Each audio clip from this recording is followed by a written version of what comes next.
মোসাদের সঙ্গে সরকার বিরোধী ষড়যন্ত্রের অভিযোগে বিএনপি নেতা আসলাম চৌধুরী আটক। বৈঠকের প্রমাণ পাওয়ার দাবি গোয়েন্দাদের। সরকার উৎখাতে বিদেশি সহায়তা চাওয়া দেশের জন্য অশনি সংকেত, বলছেন নিরাপত্তা বিশ্লেষকরা। এই রাষ্ট্রবিরোধী গভীরতা কোথায়? সরকারকে উৎখাতের জন্য করছে না রাষ্ট্রে অস্থিতিশীলতা করার জন্য করছে, সেটি খতিয়ে দেখার যথেষ্ট প্রয়োজন আছে।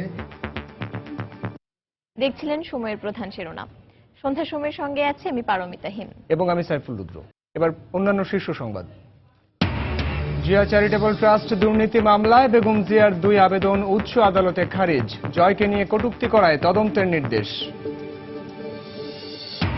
রাজধানীর কলাবাগানে জুলহাস তনয় হত্যার ঘটনায় আনসারুল্লাহ বাংলা টিমের গ্রেপ্তারকৃত সদস্যের 3 দিনের রিমান্ড।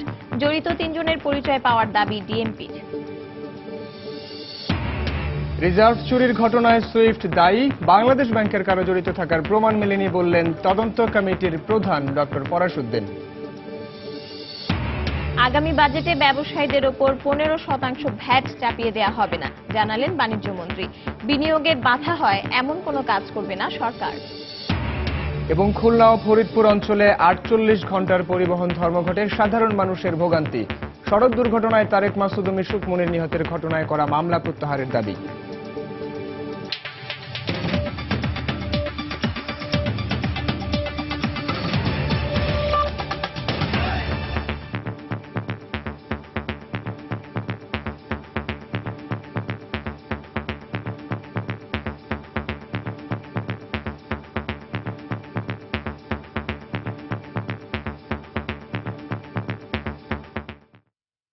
ইসরায়েলের গোয়েন্দা সংস্থা মোসাদের এজেন্ট মেন্দি এন সাফাদির সাথে সরকার বিরোধী ষড়যন্ত্রের অভিযোগে বিএনপির কেন্দ্রীয় যুগ্ম মহাসচিব আসলাম চৌধুরীকে আটক করেছে আইন শৃঙ্খলা রক্ষা বাহিনী। রাজধানীর পূর্বাচল থেকে কিছুক্ষণ আগে তাকে আটক করে ডিবি পুলিশ। এদিকে আগ্রায় মোসাদ এজেন্টের সাথে অন্তত 3 দিন তার বৈঠকে তথ্য প্রমাণ পেয়েছে বলে দাবি করেছে বাংলাদেশের গোয়েন্দা সংস্থাগুলো। এছাড়া বৈঠক চলাকালে একদিন লন্ডনে অবস্থানরত বিএনপির শীর্ষ এক নেতার সাথেও তারা ভিডিও কনফারেন্সে কথা বলে। এদিকে নিরাপত্তা বিশ্লেষকরা বলছেন সরকার উৎখাতে বিদেশি সহায়তা চাওয়া দেশের জন্য অশনি সংকেত। আরো জানাচ্ছেন কমল দে। আগ্রা থেকে ফেরার পথে ওরা একটা চা চকলেট মেয়রের বলে যে একটা চা চকলেট, তো আমিও কৌতূহল বশত গেলাম। আত্মপক্ষ সমর্থন করে বিএনপির যুগ্ম মহাসচিব আসলাম চৌধুরী ভিডিও বক্তব্য যেসব তথ্য দিয়েছেন সেখানে অধিকাংশ তথ্য তিনি গোপন করেছেন বলে নিশ্চিত হয়েছেন গোয়েন্দারা। গোয়েন্দাদের কাছে এখন পর্যন্ত যেসব তথ্য প্রমাণ রয়েছে তাতে দেখা গেছে চলতি বছরের মার্চের প্রথম সপ্তাহে ভারতের আগ্রার একটি হোটেলে মোসাদের এজেন্ট মেন্দি এন সাফাদির সাথে 4 দিনে সাক্ষাৎ হয়েছে। এর মধ্যে 3 দিন তারা একাধিক স্থানে বৈঠক করেছেন। বৈঠকের স্থান যেমন ভিন্ন ছিল তেমনি আসলাম চৌধুরীর পরিহিত পোশাকও ছিল ভিন্ন ভিন্ন। একদিন তিনি কোট এবং টাই পরিহিত অবস্থায় থাকলো, আরেকদিন তিনি কোট পরল টাই পরেননি, আরেকদিন তিনি ছিলেন কোট টাইবিহীন শুধুমাত্র গোলাপি রঙের শার্ট পরিহিত অবস্থায়। ছবি ভিডিও সহ সব তথ্য প্রমাণ এখন আইন শৃঙ্খলা রক্ষাকারী বাহিনীর হাতে। আমরা খুব স্পষ্ট ভাষায় যে কথা বলতে চাই, বিএনপির সঙ্গে ইসরায়েলের কোনো সম্পর্ক নেই। তবে বিএনপির শীর্ষ পর্যায় থেকে মোসাদের সাথে বৈঠকের বিষয়টি অস্বীকার করা হলো। ঘনিষ্ঠজনদের মাধ্যমে দেওয়া ভিডিও বক্তব্যে আসলাম চৌধুরী স্বীকার করেছেন মোসাদের এজেন্ট মেন্দি এন সাফাদির সাথে বৈঠকের সময় দেশের রাজনীতির নানা বিষয় নিয়ে কথা হয়েছিল। যখনই আমার পলিটিক্যাল মানুষ পেয়েছে আমার থেকে হয়তো কথাবার্তা জানতে চেয়েছে। কারোর সাথে যে কোনো জায়গায় পরিচিত হলে আমরা বাংলাদেশের কথা তো বলি, যেহেতু আমি রাজনীতি করি ব্যবসায়িক পাশাপাশি, একইভাবে গণতন্ত্রের কথা আমরা বলে থাকি। যে কোনো জায়গায় যে কথাগুলো তো বলা হয়, এক্ষেত্রে গণতন্ত্রের কথা বলা বা কোনো কিছু এক্সপ্লেইন করা, যে কারোর সাথে দেখা, দেশি বিদেশি যে কারোর সাথে যদি আমাদের দলের ফিলোসফির কথা কেউ জিজ্ঞেস করে আমরা তো কথাগুলো বলি। এদিকে নিরাপত্তা বিশ্লেষকরা বলছেন দেশের অভ্যন্তরীণ রাজনীতিতে এইভাবে বিদেশি গোয়েন্দা সংস্থাগুলোকে আমন্ত্রণ জানানো কিংবা সরকার উৎখাতে সহায়তা চাওয়া দেশের জন্য অশনি সংকেত। ইসরায়েলের যে ইহুদি রাষ্ট্রের সাথে বাংলাদেশের কোনো ডিপ্লোম্যাটিক রিলেশন নেই, সেখানে রাষ্ট্রের নাগরিকের যোগাযোগের তো কোনো প্রশ্নই আসে, এবং সেটি যদি রাষ্ট্রবিরোধী কর্মকাণ্ডের মধ্যে পড়ে তাহলে বাংলাদেশের আইন অনুযায়ী এটি রাষ্ট্রদ্রোহিতার শামিল। যে ব্যক্তি, রাজনৈতিক ব্যক্তি পদবী সহ এরকম করবেন, যে রাজনৈতিক দল তাকে ওই পদবী দিয়েছে তার ঘাড়েও এই দায় এসে পড়বে এবং সেই দলও দায় এড়াতে পারবে না। এই রাষ্ট্রবিরোধীর গভীরতা কোথায়? সেটি কি রাষ্ট্রকে ধ্বংস করার জন্য করছে, নাকি সরকারকে উৎখাতের জন্য করছে, না রাষ্ট্রে অস্থিতিশীলতা করার জন্য করছে, সেটি খতিয়ে দেখার যথেষ্ট প্রয়োজন আছে। আসলাম চৌধুরী বিএনপির শীর্ষ নেতা তারেক রহমানের অনুসারী হিসেবে পরিচিত। চট্টগ্রাম উত্তর জেলা বিএনপি সদস্য সচিব থেকে মাত্র কয়েক বছরে তিনি কেন্দ্রীয় যুগ্ম মহাসচিব হিসেবে পদোন্নতি পেয়েছেন। মোসাদের সাথে বৈঠকের বিষয়টি প্রকাশ হওয়ার পরেই আসলাম চৌধুরী গা টাকা দিয়েছেন। কমল দে, সময় সংবাদ, ঢাকা। জিয়া চ্যারিটেবল ট্রাস্ট দুর্নীতি মামলায় তদন্ত কর্মকর্তাকে পুনরায় জেরা করার অনুমতি এবং মামলার নথি তলব চেয়ে করা বিএনপির চেয়ারপারসন বেগম খালেদা জিয়ার করা 2 আবেদন খারিজ করে দিয়েছেন হাইকোর্ট। এতে বিচারিক আদালতে মামলার কার্যক্রম চলতে আর কোনো বাধা থাকল না। সকালে বিচারপতি এনায়েতুর রহিম ও বিচারপতি আমির হোসেনের নেতৃত্বে গঠিত হাইকোর্টের দ্বৈত বেঞ্চ এই আদেশ দেন। এর আগে গত 10 মে শুনানি শেষে আদেশের জন্য আজকের দিন ধার্য করা হয়। গত 17 এপ্রিল বিচারিক আদালতে তদন্ত কর্মকর্তাকে জেরা করার অনুমতি এবং মামলার নথি তলব চেয়ে 2টি আবেদন জানালে তা খারিজ করে দেন আদালত। পরে হাইকোর্টে আবারও আবেদন জানান বেগম জিয়া। অর্থ আত্মসাতের অভিযোগে দুদকের দায়ের করা এই দুর্নীতি মামলার বিচারিক কার্যক্রম চলছে রাজধানীর বকশীবাজারে স্থাপিত অস্থায়ী আদালতে। এই মামলার আগামী 19 মে বেগম জিয়ার আদালতে আত্মসমর্থনের কথা রয়েছে।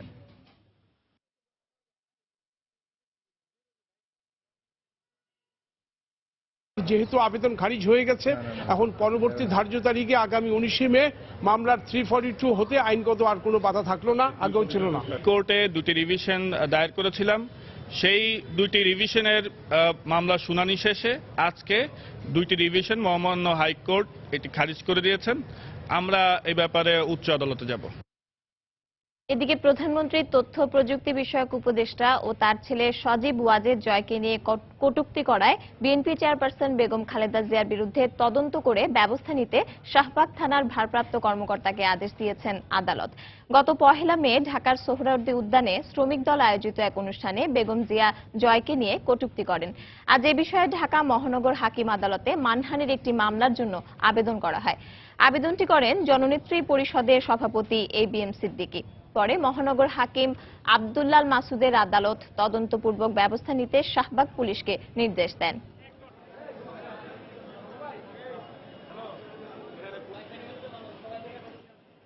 তিনি বলেন সজেদ ওয়াজেদ জয়ের $300 মিলিয়ন, যা 250 কোটি টাকার সমমান। এই অর্থ তিনি কোথায় পেলেন বলে তিনি তাকে মানহানি করে একটা দিলেন। আমরা এর প্রতিবাদে বেগম খালেদা জিয়ার বিরুদ্ধে মানহানি এবং দেশে একটা বিশৃঙ্খলা সৃষ্টির অভিযোগে মহামান্য আদালতে যে মামলা দায়ের করছি। রাজধানীর কলাবাগানে মার্কিন দূতাবাসের সাবেক কর্মকর্তা জুলহাজ মান্নান ও তার বন্ধু মাহবুব তনয় হত্যার ঘটনায় গ্রেফতারকৃত আনসারুল্লাহ বাংলা টিমের সদস্য শিহাবকে 3 দিনের রিমান্ড মঞ্জুর করেছেন আদালত। ডিএমপির counter terrorism and transnational crime unit বলছে, ঘটনাস্থল থেকে উদ্ধার হওয়া শাটারগানের মালিকই আজ পুলিশের হাতে ধরা পড়া শরীফুল ইসলাম শিহাব। পুলিশ বলছে, হত্যাকাণ্ডের পর পালিয়ে যাওয়ার সময় সিসিটিভিতে ধরা পড়া 5 জনের মধ্যে অন্তত 3 জনকে শনাক্ত করা গেছে।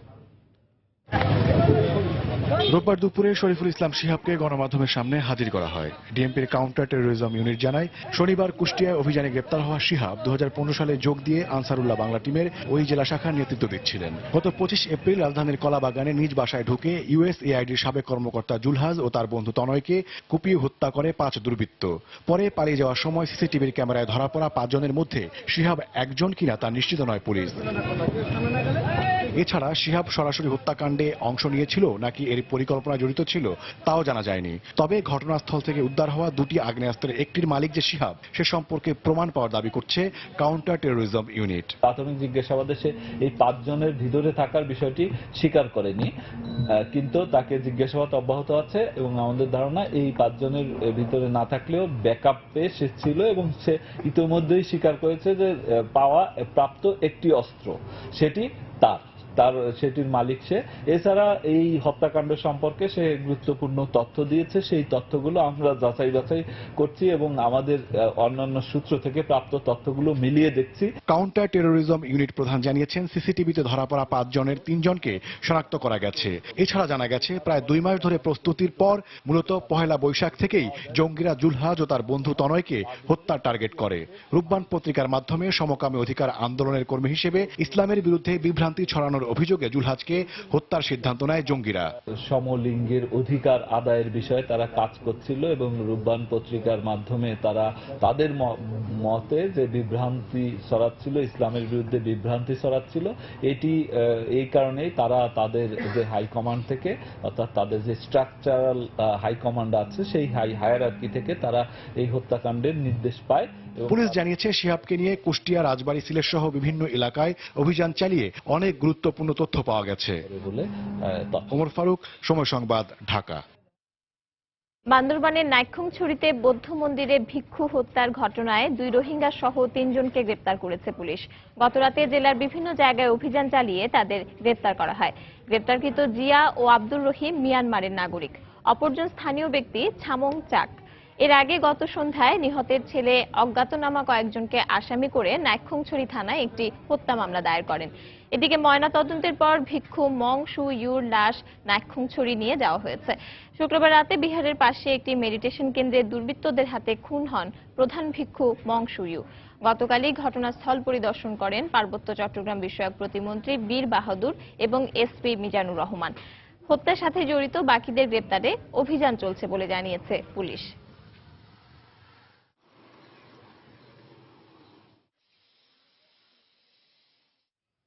প্রবীণ বৌদ্ধ ভিক্ষু, ওনাকে হত্যা করা হয়েছে।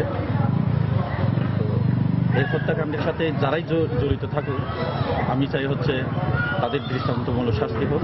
লাস্টে গত রাতে মর্গে পৌঁছায়, তো আমরা আজ সকাল 10টায় এটা পোস্টমর্টম সম্পন্ন করি এবং এই রিপোর্টটি যথাযথ প্রক্রিয়ার মাধ্যমে পুলিশ সুপার এবং সিভিল সার্জন অফিসে যথাসময়ে পৌঁছে যাবে। মামলা এ পর্যন্ত 3 জন সন্দেহভাজনকে গ্রেপ্তার করেছি, 3 জনকেই জিজ্ঞাসাবাদ চলছে। আর্থিক বলেন, সব সামাজিক বলেন, সব বিষয়ে আমরা মাপতে আছি। আমাদের বেশ কয়েকটা কারণে আমরা পেয়েছি, সেই কারণগুলোই আমরা এতে এনে তদন্তে বিবেচনায় এনে তদন্ত। সন্ধ্যার সময় আরো থাকছে। ভেজাল বিরোধী অভিযানের নামে হয়রানির অভিযোগে চেইন শপগুলোতে ধর্মঘট। সাময়িক অসুবিধা সত্ত্বেও ক্রেতারা চান নিরাপদ খাদ্য নিশ্চিতের স্বার্থে নিয়মিত অভিযান। সুইফট কোনোভাবেই বাংলাদেশ ব্যাংকের রিজার্ভের অর্থ চুরির দায় এড়াতে পারে না বলে মন্তব্য করেছেন তদন্ত কমিটির প্রধান ডক্টর ফরাসউদ্দিন। দুপুরে বাংলাদেশ ব্যাংক কার্যালয়ে সাংবাদিকদের উদ্দেশ্যে এমন মন্তব্য করেন তিনি। এ সময় তিনি আরও বলেন, এখনও বাংলাদেশ ব্যাংকের কেউ জড়িত থাকার প্রমাণ পাওয়া যায়নি। ম্যালওয়্যার সিস্টেমের মাধ্যমে অর্থ স্থানান্তর হয়েছে। বাংলাদেশ ব্যাংকের রিজার্ভ চুরির 100 দিনের মাথায় ওই ঘটনার বিস্তারিত তুলে ধরেন তদন্ত কমিটির আহ্বায়ক ডক্টর ফরাসউদ্দিন। প্রায় 2 মাসের তদন্তে উঠে এসেছে কম্পিউটার ভাইরাস সফটওয়্যার ম্যালওয়্যার সিস্টেমের মাধ্যমে চুরি হয়েছে অর্থ। তবে নিরাপত্তার বিকল্প ব্যবস্থা না থাকা এবং দুর্বল ব্যবস্থাপনার দায় কোনোভাবেই সুইফট এড়াতে পারে না বলে মন্তব্য তদন্ত কমিটির। আর বাংলাদেশ ব্যাংকের কোনো কর্মকর্তা জড়িত থাকার প্রমাণ না পেলেও কেন্দ্রীয় ব্যাংকের নেওয়া পদক্ষেপগুলোকে কাণ্ডজ্ঞানহীন বলে মন্তব্য করেন। এই যে সিস্টেমের একটা ব্যাকআপ থাকার কথা, সেই ব্যাকআপটা তারা করে নেয়। সুইফটকে তার দায় স্বীকার করতে হবে। অস্বীকার করে 100 বার বললেও এটা, 1 লক্ষ বার বললেও এটা হবে না। 1.5 মাস ধরে তারা তাদের সিস্টেম থেকে কোনো ইনফরমেশন রিকভার করে রিপ্রোডিউস করতে পারে নাই। এটা হলো সবচেয়ে বড় প্রমাণ যে সুইফটের সিস্টেমটা কম্প্রোমাইজ হয়ে গেছিল। বাংলাদেশ ব্যাংকের কর্মকর্তারা এই ব্যাপারে অসাবধান, অসতর্ক, অদক্ষ, এই বিষয়ে আমাদের কোনো সন্দেহ নেই। কিন্তু তারা জ্ঞানত এই ডাকাতি বা চুরির সঙ্গে সংশ্লিষ্ট ছিলেন, এই প্রমাণ আমরা এখনো পাইনি। বাংলাদেশ ব্যাংকের নিশ্চিত তথ্য না পেয়েই নিউ ইয়র্কের ফেডারেল রিজার্ভ ব্যাংকের অর্থ ছাড়ের বিষয়টিও প্রশ্নবিদ্ধ করেছে বলে মন্তব্য ডক্টর ফরাসউদ্দিনের। সন্দেহ জাগলো, তারপরে পেমেন্ট করলো, বাংলাদেশ ব্যাংকের কাছে প্রশ্ন জিজ্ঞেস করলো, প্রশ্নের উত্তর তারা পাইল না, তাহলে পেমেন্ট করে দিল কেন? যাদের কাছে পেমেন্ট করেছিল তাদের কাছে স্টপ পেমেন্ট কেন করলো না?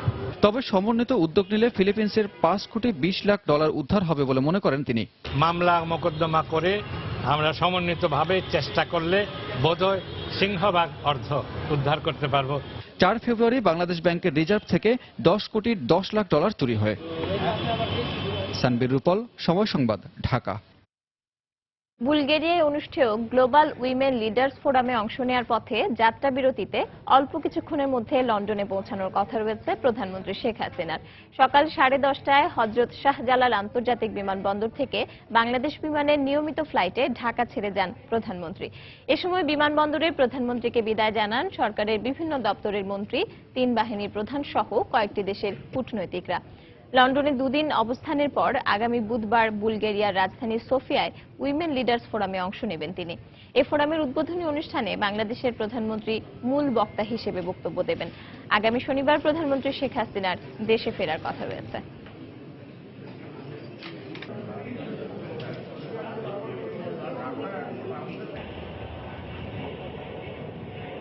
দর্শক, শিরোনামে যেমনটা জানাচ্ছিলাম যে কিছুক্ষণ আগে রাজধানীর পূর্বাচল থেকে বিএনপির কেন্দ্রীয় যুগ্ম মহাসচিব আসলাম চৌধুরীকে আটক করেছে ঢাকা মহানগর গোয়েন্দা পুলিশ।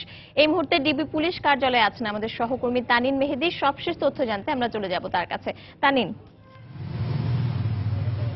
পারমিতা, আমরা কিছুক্ষণ আগে মহানগর গোয়েন্দা পুলিশের কার্যালয়ের সামনে এসে উপস্থিত হয়েছি এবং এখন পর্যন্ত আমরা এখানকার যেসব সূত্র রয়েছে সূত্র থেকে যতটুকু জানতে পেরেছি যে বিএনপি নেতাকে গ্রেপ্তার করার পরে এখনো পর্যন্ত কিন্তু ডিবি কার্যালয়ে নিয়ে আসা হয়নি এবং আমরা ডিবির ঊর্ধ্বতন কর্তৃপক্ষ যারা রয়েছেন, ঊর্ধ্বতন কর্মকর্তা যারা রয়েছেন তাদের সঙ্গে মুঠোফোনে যোগাযোগ করেছে। তারা বিষয়টি নিশ্চিত করেছেন তাকে আটক করার বিষয়টি, যদিও এইখান থেকে কিন্তু পূর্বাচলের দূরত্ব অনেক বেশি, অর্থাৎ রাজধানীর পূর্বাচল এলাকা থেকে এখানে নিয়ে আসার জন্য রাস্তায় হয়তোবা কিছুটা যানজটের কারণে এই মুহূর্তে এখনো এসে পৌঁছানো সম্ভব হয়নি, এমনটাই জানানো হয়েছে পুলিশের পক্ষ থেকে। এবং এই মুহূর্তে আমরা দেখতে পাচ্ছি যে ডিবি কার্যালয়ের সামনে কিন্তু গণমাধ্যম কর্মী এবং উৎসুক জনতা অনেকেই, যেহেতু একটি খবর অনেকে পেয়ে গিয়েছেন ইতিমধ্যে, তারা ইতিমধ্যে ভিড় জমিয়েছেন। এবং আমরা যতটুকু জানতে পেরেছি যে মহানগর গোয়েন্দা পুলিশের কার্যালয়ে নিয়ে আসার পরে আসলে এরপরে গোয়েন্দা পুলিশের যারা ঊর্ধ্বতন কর্মকর্তা রয়েছেন তারা হয়তোবা প্রাথমিকভাবে বিএনপি নেতাকে জিজ্ঞাসাবাদ করবেন। তবে এই মুহূর্তে কিন্তু মহানগর গোয়েন্দা পুলিশের কার্যালয়ের সামনে আসলে আমাদের অপেক্ষা করা ছাড়া আমরা এর বেশি কোনো তথ্য আপনাদেরকে দিতে পারছি না পারমিতা, যেহেতু বিএনপি নেতা আসলাম চৌধুরীকে পূর্বাচল থেকে গ্রেপ্তার করার পরে কিন্তু আসার পথে রয়েছেন, যেই কারণে এবং তাকে যেই অভিযোগের ভিত্তিতে তার বিরুদ্ধে যে অভিযোগ ছিল দেশদ্রোহী, সেই কারণে মূলত তাকে আজকে রাজধানীর পূর্বাচল থেকে গ্রেপ্তার করা হয়েছে। তো পারমিতা, তাকে গোয়েন্দা পুলিশের কার্যালয়ে নিয়ে আসার পরে যে পরবর্তীতে যে আপডেট তথ্য থাকবে আমাদের কাছে আপনার মাধ্যমে দর্শকদেরকে জানিয়ে দিব। তো পারমিতা, এখনকার মতো এই ছিল আমার কাছে থাকা সব শেষ খবর। পারমিতা। ধন্যবাদ তানিন মেহেদী, আমাদেরকে জানাচ্ছিলেন মোসাদের সঙ্গে সরকার উৎখাতে ষড়যন্ত্র করার অভিযোগে অভিযুক্ত বিএনপি নেতা আসলাম চৌধুরীকে কিছুক্ষণ আগে গ্রেপ্তার করেছে ডিবি পুলিশ এবং তাকে ডিবি পুলিশের কার্যালয়ে নিয়ে আসা হচ্ছে। আমাদেরকে সবশেষ তথ্য জানাচ্ছিলেন আমাদের সহকর্মী তানিন মেহেদী। চলে যাচ্ছি পরের প্রসঙ্গে। আগামী বাজেটে ব্যবসায়ীদের উপর 15% ভ্যাট চাপিয়ে দেয়া হবে না, প্রয়োজনে সময় নেওয়া হবে বলে জানিয়েছেন বাণিজ্যমন্ত্রী তোফায়েল আহমেদ। সকালে রাজধানীর রমনায় ইঞ্জিনিয়ার্স ইনস্টিটিউট মিলনায়তনে আওয়ামী লীগ আয়োজিত এক সেমিনারে তিনি একথা বলেন। বিনিয়োগে বাধা হয় এমন কোনো কাজ সরকার করবে না বলেও আশ্বাস দেন মন্ত্রী। এমন কিছু করতে আমরা যাব না যেটা আমাদের বিনিয়োগের পথে অন্তরায় সৃষ্টি হয়, এবং এই ভ্যাটের ব্যাপারেও, ভ্যাট আইন বাস্তবায়নের ব্যাপারেও আমরা যত্নবান, আমরা সচেতন এবং আমরা এটাকে সঠিকভাবেই আমরা করব। আমাদের প্রয়োজন হলে আমরা সময় নেব, কিন্তু ব্যবসায়ীদের উপরে আমরা একসাথে 15% ভ্যাট এটা আমরা চাপিয়ে দেব না। আগামী বাজেটে বিদ্যুৎ ও জ্বালানি খাতের উন্নয়নে বরাদ্দকৃত অর্থ 14,000 কোটি টাকা ছাড়িয়ে যাবে বলে জানিয়েছে সংশ্লিষ্ট মন্ত্রণালয়। সকালে বিদ্যুৎ ভবনের সোশ্যাল মিডিয়া সংক্রান্ত এক সেমিনার শেষে সাংবাদিকদের এই কথা জানান বিদ্যুৎ ও জ্বালানি প্রতিমন্ত্রী নসরুল হামিদ। আসছে অর্থ বছরের বরাদ্দ অর্থ বিদ্যুতের সঞ্চালন ও বিতরণ লাইনের উন্নয়ন কাজে লাগানো হবে বলেও জানান তিনি। এখন যে সাময়িকভাবে যেটা দাঁড়াচ্ছে সেটা হলো ডেভেলপমেন্ট বাজেট হয়তো আকারটা দাঁড়াবে আবার বিদ্যুৎ এবং জ্বালানি সহ হয়তো 14,000 কোটি টাকার মতো দাঁড়াবে, এটা হয়তো পরবর্তীতে কিছুটা বাড়বে। আগামী 4 বছরের মাথায় 108টি কূপ খনন করব আমরা চিন্তা করছি সমগ্র বাংলাদেশ ব্যাপী। আমরা দেখতে চাই এখান থেকে আমরা আশা করছি প্রায় 1200 MMC মতো গ্যাস আমরা পাওয়ার আশা করছি। 30 মে বাংলাদেশ জাতীয়তাবাদী দল বিএনপির প্রতিষ্ঠাতা জিয়াউর রহমানের 35তম মৃত্যুবার্ষিকী উপলক্ষে দলটির পক্ষ থেকে আগামী 20 মে থেকে 15 দিনের কর্মসূচি ঘোষণা করা হয়েছে। আজ সকালে নয়াপল্টনে বিএনপি কার্যালয়ে এই সংক্রান্ত একটি সভা শেষে সংবাদ সম্মেলনে একথা জানান দলের মহাসচিব মির্জা ফখরুল ইসলাম আলমগীর। দলের সিদ্ধান্ত বাস্তবায়নে সারা দেশে কর্মসূচি পালন করতে নেতাকর্মীদের প্রতি আহ্বান জানান তিনি। প্রতিটি মুহূর্তে যখন মানুষকে তাদের জীবনের নিরাপত্তার কথা চিন্তা করতে হয়, সেই মুহূর্তে জিয়া রহমানের নাম আমরা আজকে সবচেয়ে বেশি করে স্মরণ করব। শহীদ প্রেসিডেন্ট জিয়া রহমান সাহেবের এই 35তম শাহাদাত বার্ষিকীকে সামনে রেখে গোটা জাতিকে নতুনভাবে উজ্জীবিত করবার একটা উদ্যোগ গ্রহণ করি। আমরা আজকে এই সিদ্ধান্ত নিয়েছি এবং আগামী 20 তারিখ থেকে 3 তারিখ পর্যন্ত 15 দিনের কর্মসূচি আমরা গ্রহণ করেছি। আমাদের বিভিন্ন অঙ্গ সংগঠন, মূল দল আমরা বিভিন্ন কর্মসূচি গ্রহণ করেছি।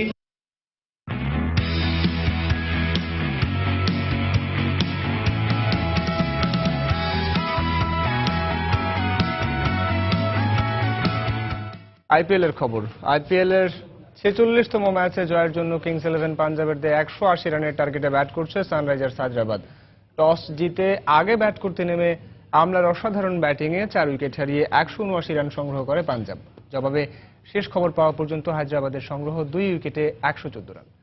মোহালিতে আগে ব্যাট করতে নেমে শুরুটা খুব বেশি ভালো হয়নি পাঞ্জাবের। দলীয় 33 রানেই তারা হারায় অধিনায়ক মুরালি বিজয়কে। তবে এক প্রান্ত আগলে রেখে ব্যাট করতে থাকেন প্রোটিয়া ব্যাটসম্যান হাশিম আমলা। 56 বলে 96 রান করে ভুবনেশ্বর কুমারের শিকার হয়ে সাজঘরে ফেরেন তিনি। হায়দ্রাবাদের হয়ে কাটার মাস্টার মুস্তাফিজ 4 ওভারে 32 রান দিয়ে বিজয়ের 4 উইকেটটি দখল করেন। শেষ পর্যন্ত 179 রানে থামে বলিউড সুপারস্টার প্রীতি জিন্টার পাঞ্জাব। জবাবে ব্যাট করতে নেমে উড়ন্ত সূচনা করেন হায়দ্রাবাদের 2 ইনফর্ম ওপেনার ধাওয়ান ও অধিনায়ক ওয়ার্নার। এরপর দলীয় 97 রানে ওয়ার্নারও 50 তুলে নিয়ে সাজঘরের পথ ধরেন।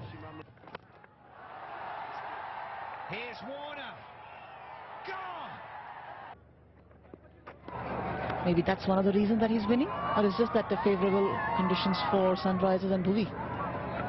Oh, it's got to be today's performance, isn't it? Bhuvi having bowled well, like you mentioned, right through the season. Here's Mohit Sharma's opportunity.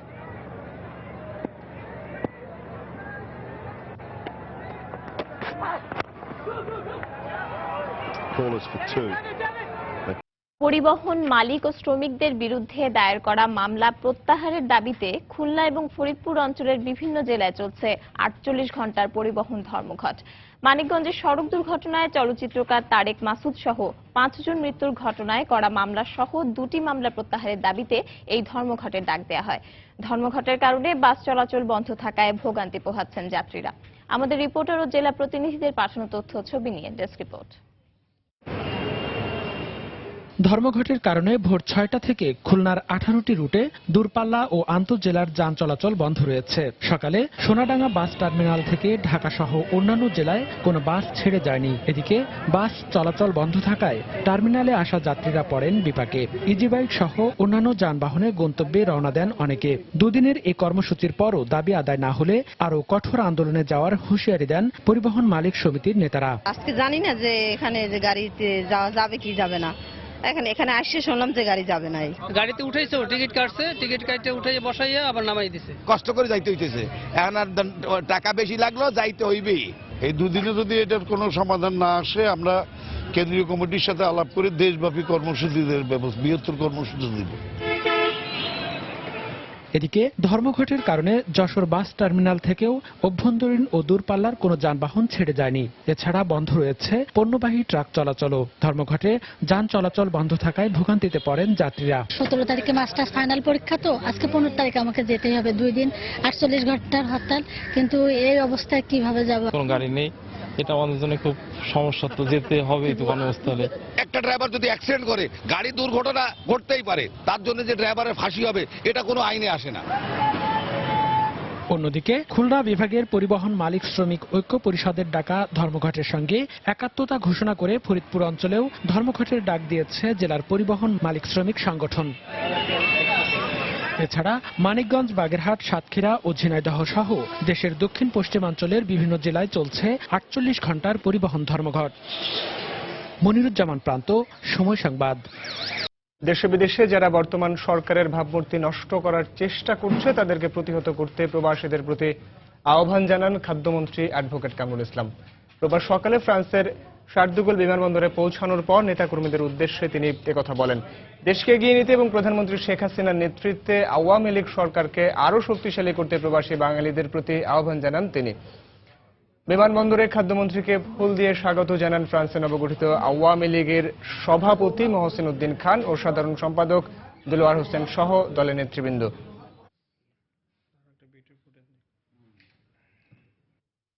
সন্ধ্যার সময় আরো থাকছে।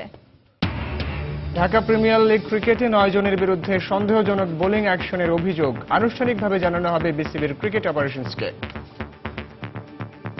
নীতিমালায় বৈষম্য ও আইনের অপপ্রয়োগের মাধ্যমে হয়রানির অভিযোগে সকাল থেকে রাজধানী সহ সারা দেশে বন্ধ রয়েছে আগোড়া, মিনাবাজার, স্বপ্ন সহ সব ধরনের চেইন শপ। হয়রানি না করে নিয়মতান্ত্রিকভাবে ভেজাল বিরোধী অভিযান পরিচালনার দাবি জানিয়েছে সুপার শপ ওনার্স অ্যাসোসিয়েশন। গতকাল এক সংবাদ বিজ্ঞপ্তিতে অ্যাসোসিয়েশনের পক্ষ থেকে জানানো হয়, এই খাতের উপর হাজার হাজার কর্মী ও কৃষকের জীবন জীবিকা নির্ভর করে। অথচ নীতিমালায় বৈষম্য ও আইনের অপপ্রয়োগের মাধ্যমে সুপার শপগুলোকে হয়রানির শিকার হতে হচ্ছে। এর পাশাপাশি ভ্যাট ও ট্যাক্স কাঠামো সুপার শপগুলোতে নেতিবাচক প্রভাব ফেলছে বলেও জানান তারা। সাময়িক অসুবিধা হলেও সুপার শপে ভ্রাম্যমাণ আদালতের অভিযানকে সাধুবাদ জানিয়েছেন গ্রাহকরা।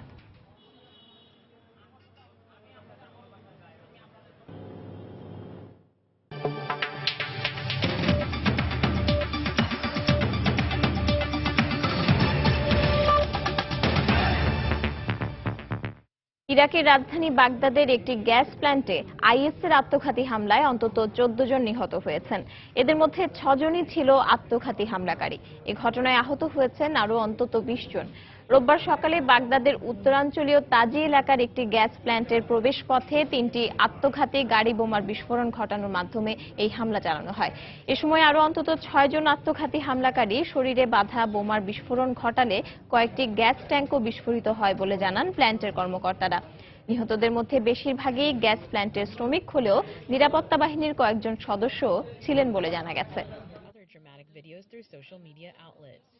Before he segues into footage of him driving the explosive rigged vehicle. ISIS decimated this footage just like